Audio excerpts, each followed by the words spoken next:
এই মুহূর্তে পাওয়া আপডেট বাংলা সংবাদে আপনাদেরকে স্বাগত। শুরুতে জানাবো সংবাদ শিরোনাম। মেটিকুলাস প্রহসন মানি না, হাসিনা জয়ের চূড়ান্ত হুঙ্কার, নৌকা ছাড়া নির্বাচন হবে না। সরাসরি চ্যালেঞ্জ, মেটিকুলাস প্রহসন বন্ধ করো, অবৈধ ভোট মানি না। ইউনূস সরকারকে অন্তিম হুঁশিয়ারি, নৌকা ছাড়া নির্বাচন কি তবে সংঘাতের পথে যাচ্ছে?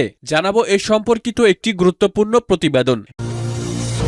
এরপরে থাকবে হিউম্যান রাইটস ওয়াচের রেড অ্যালার্ট, বাংলাদেশের নারী ও সংখ্যালঘুদের উপর সহিংসতা তুঙ্গে। নির্বাচনের আগে বাংলাদেশের নারী ও সংখ্যালঘুরা চরম বিপদে, ইউনূস সরকারের ব্যর্থতা ও ফাঁস। আরও থাকবে পোস্টাল ব্যালটে অনিয়মে একটি রাজনৈতিক দলের পক্ষে হয়েছে বললেন সালাউদ্দিন। কোন সেই পক্ষ? এ নিয়েও উত্তেজনা তুঙ্গে। আরও জানাবো জরুরি বৈঠকে জামায়াত সহ 10 দল, রাতে সংবাদ সম্মেলন, কি হচ্ছে অন্দরমহলে? জানাবো এ সম্পর্কিত একটি প্রতিবেদন। এবং সবশেষে আবারও ঢাকা অবরোধ, 7 কলেজের শিক্ষার্থীদের সায়েন্স ল্যাব মোড় অবরোধে তীব্র যানজটের সৃষ্টি। শুনছিলেন সংবাদের শিরোনাম, এবারে বিস্তারিত। বাংলাদেশের রাজনীতিতে এখন সবথেকে বড় ভূমিকম্পের নাম শেখ হাসিনার চ্যালেঞ্জ। ডক্টর ইউনূস যে মেটিকুলাস ডিজাইন বা সূক্ষ্ম নকশার মাধ্যমে আওয়ামী লীগকে নির্বাচনের বাইরে রাখার প্রহসন সাজিয়েছেন, আজ তা সরাসরি প্রত্যাখ্যাত। দিল্লি থেকে দেওয়া এক ভিডিও বার্তায় জননেত্রী শেখ হাসিনা স্পষ্ট হুঁশিয়ারি দিয়ে বলেছেন, নির্বাচিত প্রতিনিধি ছাড়া সংবিধানে হাত দেওয়ার অধিকার কারও নেই। নৌকা ছাড়া এদেশে কোনো নির্বাচন হতে দেওয়া হবে না। এই হুঙ্কার কি তবে সাজানো নির্বাচনের ভিত্তি কাঁপিয়ে দিতে যাচ্ছে? কেন এই নির্বাচনকে প্রহসন বলছেন বিশ্লেষকেরা? যেখানে দেশের অর্ধেকের বেশি মানুষের প্রাণের প্রতীক নৌকা নেই, সেখানে কিসের ভোট? পেন্টাগনের রিপোর্ট আর ব্রিটিশ এমপিদের চিঠির পর এখন এটা দিনের আলোর মতো পরিষ্কার যে আওয়ামী লীগবিহীন নির্বাচন আন্তর্জাতিক মহলে কেবল একটি অকার্যকর নাটক হিসেবেই গণ্য হবে। শেখ হাসিনা কর্মীদের নির্দেশ দিয়েছেন, বাংলাদেশ কখনো হারেনি, এবারও হারবে না। অবৈধ ভোটের এই চক্রান্তের বিরুদ্ধে তৃণমূলের কোটি কোটি নেতাকর্মী আজ এক কাতারে। সংবিধানে হাত দেওয়ার প্রতিটি চেষ্টা কি তবে রাজপথে প্রতিহত হবে? 12 ফেব্রুয়ারির এই একতরফা নির্বাচনের পরিণতি কি হবে তা এখন নেটিজেনদের মুখে মুখে। জননেত্রী শেখ হাসিনা তার বার্তায় তরুণ প্রজন্ম ও তৃণমূলকে সতর্ক করেছেন। তিনি বলেছেন, জনগণকে ছাড়া কোনো শক্তি এদেশে টিকে থাকতে পারেনি, এই অবৈধ সরকারও পারবে না। যখন সিইসি বলছেন ভোট 12 ফেব্রুয়ারিতেই হবে, তখন জনগণের পাল্টা চাল কি তবে এই সরকারকে বিদায় জানানোর চূড়ান্ত ঘণ্টা? অন্যায়ের কাছে মাথা নত না করাই বাঙালির ইতিহাস। শেখ হাসিনার এই বজ্রকণ্ঠ কি তবে নতুন এক গণজাগরণের শুরু?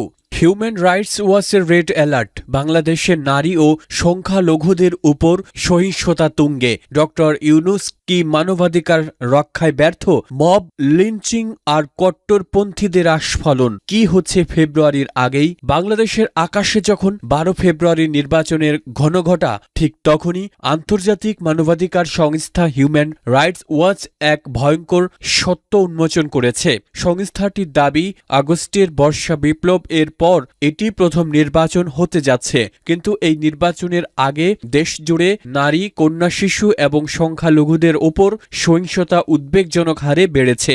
শুভজিৎ সাহার এই প্রতিবেদনে দাবি করা হয়েছে, 2024 সালের তুলনায় 2025 সালে লিঙ্গভিত্তিক সহিংসতার হার অনেক বেশি। প্রশ্ন উঠছে, সংস্কারের নামে কি তবে কট্টরপন্থীদের জন্য উন্মুক্ত ময়দান তৈরি করে দিয়েছে এই সরকার? প্রতিবেদনের পরতে পরতে উঠে এসেছে রোমহর্ষক তথ্য। গত ডিসেম্বরে পোশাক শ্রমিক দীপু চন্দ্র দাসকে ধর্ম অবমাননার অভিযোগে পিটিয়ে হত্যা করা হয়েছে। মানবাধিকার সংস্থাগুলোর তথ্যমতে সাম্প্রতিক সময়ে হিন্দু সম্প্রদায়ের উপর অন্তত 51টি হামলার ঘটনা ঘটেছে, যার মধ্যে 10টি ছিল হত্যাকাণ্ড। পার্বত্য চট্টগ্রাম থেকে শুরু করে সমতল সর্বত্রই সংখ্যালঘুরা আজ রাষ্ট্রীয় ও মব সহিংসতার শিকার।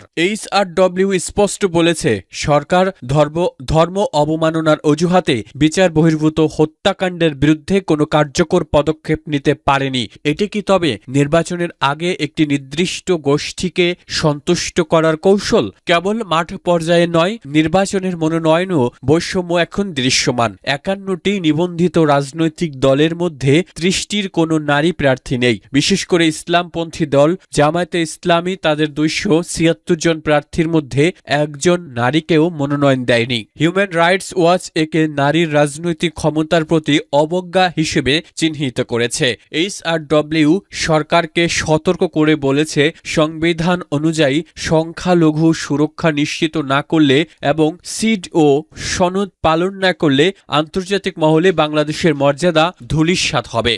পোস্টাল ব্যালটে অনিয়মে একটি রাজনৈতিক দলের পক্ষে হয়েছে, বললেন সালাউদ্দিন। পোস্টাল ব্যালটে অনিয়মে একটি রাজনৈতিক দলের পক্ষে কিছু কাজ হয়েছে বলে মন্তব্য করেছেন বিএনপির স্থায়ী কমিটির সদস্য সালাউদ্দিন আহমদ। বৃহস্পতিবার রাজধানীর আগারগাঁওয়ে নির্বাচন ভবনে নির্বাচন কমিশনের সচিবের সঙ্গে বৈঠক শেষে সাংবাদিকদের সঙ্গে আলাপকালে তিনি এ মন্তব্য করেন। সালাউদ্দিন আহমদ বলেন, পোস্টাল ব্যালট প্রণয়ন, প্রেরণ ও ব্যবহারের ক্ষেত্রে অনিয়মের অভিযোগ পাওয়া যাচ্ছে, যা নির্বাচন প্রক্রিয়ার স্বচ্ছতাকে প্রশ্নবিদ্ধ করছে। বাংলাদেশি প্রবাসীদের ভোটাধিকার প্রয়োগের ক্ষেত্রে এটি প্রথম উদ্যোগ, ফলে কিছু ভুলভ্রান্তি হতে পারে। তবে যেসব অনিয়মের অভিযোগ আসছে তাতে একটি নির্দিষ্ট রাজনৈতিক দলের পক্ষে কিছু কিছু কাজ হয়েছে বলে আমাদের ধারণা। ইসি সচিবের সঙ্গে বৈঠকের বিষয়ে বিএনপির স্থায়ী কমিটির এর সদস্য বলেন, বৈঠকে নির্বাচন সংক্রান্ত কিছু আইনগত বিষয় ও আচরণবিধি নিয়ে আলোচনা করা হয়েছে। সামাজিক যোগাযোগ মাধ্যমে প্রকাশিত ভিডিও ও ছবিতে দেখা যাচ্ছে কোনো কোনো বাসায় 200 থেকে 300টি করে ব্যালট পাওয়া যাচ্ছে। কোথাও ব্যালট জব্দ করা হয়েছে, কোথাও ভোট গ্রহণ শুরু হয়ে গেছে বলে অভিযোগ উঠেছে। আবার কোথাও একজনের নামে পাঠানো ব্যালট অন্য কেউ গ্রহণ করছে, এমন ঘটনাও সামনে এসেছে।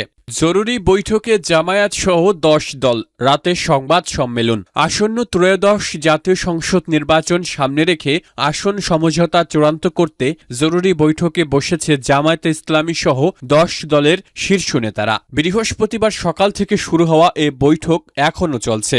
এর আগে বৃহস্পতিবার বেলা 11:30টার দিকে রাজধানীর মগবাজারে জামায়াতের কেন্দ্রীয় কার্যালয়ে এ বৈঠকে বসেন নেতারা। তবে ইসলামী আন্দোলন বাংলাদেশ এ বৈঠকে অংশ নেয়নি। এতে করে শেষ পর্যন্ত আসন সমঝোতা থেকে দলটি বের হচ্ছে কিনা এমন প্রশ্ন উঠছে। বৈঠক সূত্রে জানা গেছে, রাত 8টায় সংবাদ সম্মেলন অনুষ্ঠিত হবে। এতে 11 দলীয় জোটের বিষয়ে চূড়ান্ত সিদ্ধান্ত জানানো হবে। সূত্র আরও জানায়, আজকের বৈঠকে জামায়াতের নায়েবে আমির সৈয়দ আবদুল্লাহ মোহাম্মদ তাহের, সহকারী সেক্রেটারি জেনারেল ও 11 দলের সমন্বয়ক হামিদুর রহমান আজাদ, মুখপাত্র রাশেদ প্রধান প্রমুখ অংশ নিয়েছেন। এই বৈঠকে অংশ না নেওয়ার বিষয়ে জানতে চাইলে ইসলামী আন্দোলনের জ্যেষ্ঠ যুগ্ম মহাসচিব ও মুখপাত্র গাজী আতাউর রহমান বেলা 1:30টার দিকে বলেন, বৈঠকের বিষয়ে তারা সকাল 10টার দিকে জানতে পেরেছেন। 7 কলেজের শিক্ষার্থীদের সায়েন্স ল্যাব মোড় অবরোধ, তীব্র যানজট। প্রস্তাবিত ঢাকা সেন্ট্রাল ইউনিভার্সিটির অধ্যাদেশ জারির দাবিতে রাজধানীর সায়েন্স ল্যাব মোড় অবরোধ করেছেন ঢাকার 60টি কলেজের শিক্ষার্থীরা। এতে মিরপুর রোড, এলিফ্যান্ট রোড সহ আশেপাশের সড়কগুলোতে তীব্র যানজট তৈরি হয়েছে। বৃহস্পতিবার দুপুর 12টার দিকে তারা ঢাকা কলেজ ক্যাম্পাসে জড়ো হয়। এরপর মিছিল নিয়ে দুপুর 12:30টার দিকে সায়েন্স ল্যাব মোড়ে অবস্থান নেন এবং সড়ক অবরোধ করেন। ঢাকা কলেজ, ইডেন মহিলা কলেজ, বেগম বদরুন্নেসা সরকারি মহিলা কলেজ, শহীদ সোহরাওয়ার্দী কলেজ, কবি নজরুল ইসলাম কলেজ, সরকারি বাংলা কলেজ ও তিতুমির কলেজের শিক্ষার্থীরা এই কর্মসূচিতে অংশ নিচ্ছেন। আন্দোলনকারী শিক্ষার্থীদের দাবি, অবিলম্বে উপদেষ্টা পরিষদের সভায় ঢাকা সেন্ট্রাল ইউনিভার্সিটির অধ্যাদেশের হালনাগাদ খসড়া অনুমোদনের পাশাপাশি রাষ্ট্রপতির মাধ্যমে চূড়ান্ত অধ্যাদেশ জারি করতে হবে। শিক্ষা মন্ত্রণালয় জানিয়েছে, প্রস্তাবিত ঢাকা সেন্ট্রাল ইউনিভার্সিটি অধ্যাদেশের পরিমার্জিত খসড়া গত মঙ্গলবার জনপ্রশাসন মন্ত্রণালয়ে পাঠানো হয়েছে। খসড়াটি দ্রুততম সময়ের মধ্যে মন্ত্রিপরিষদ বিভাগের নীতিগত সম্মতি এবং আইন মন্ত্রণালয়ের ভেটিং শেষে উপদেষ্টা পরিষদে অনুমোদনের জন্য উপস্থাপন করা হবে।